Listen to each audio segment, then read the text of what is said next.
ഈ താഴെ കാണുന്ന വീഡിയോയില് തിരുവനന്തപുരത്ത് നടന്ന ഒരു വീഡിയോ ആണിത്. അപ്പം ഇവര് കുറച്ച് ചെറുപ്പക്കാരന്മാർ കൂടി പോയി ഫാർമസിയിൽ പോയി മരുന്ന് ചോദിക്കുന്നു. ഫാർമസിയിലെ ആള് പറയുന്നു ഇല്ല ഇത് മരുന്ന് തരാൻ പറ്റത്തില്ല എന്ന് പറയുന്നു.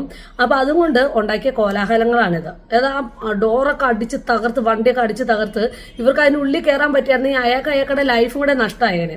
ഇതിനൊക്കെ പ്രധാനപ്പെട്ട ഒരു കാരണമുണ്ടല്ലോ, ലഹരിമരുന്ന് തന്നെയാണ്. പക്ഷെ അതിന് മുമ്പ് ഒരു കാരണമുണ്ട്. ഈ മക്കൾക്ക് ഇങ്ങനെ കഷ്ടപ്പാട് അറിയിക്കാതെ എന്റെ മക്കൾക്ക് നല്ലത് വരണം, ഞങ്ങള് അനുഭവിച്ചു തന്നു എന്റെ മക്കൾ അനുഭവിക്കരുതെന്ന് കരുതി ഈ കഷ്ടപ്പാട് അറിയിക്കാതെ തീറ്റിപ്പറ്റുന്ന കുറെ മാതാപിതാക്കളുണ്ടല്ലോ.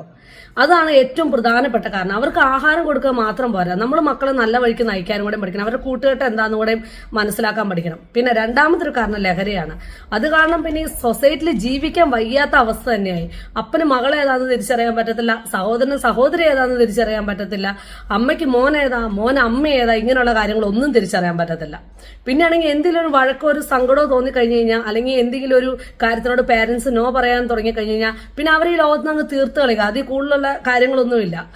അവരെ തീർത്ത് കളയുക, അവരെ കൊന്നു കളയുക, അതോടുകൂടി എല്ലാം തീർന്നു.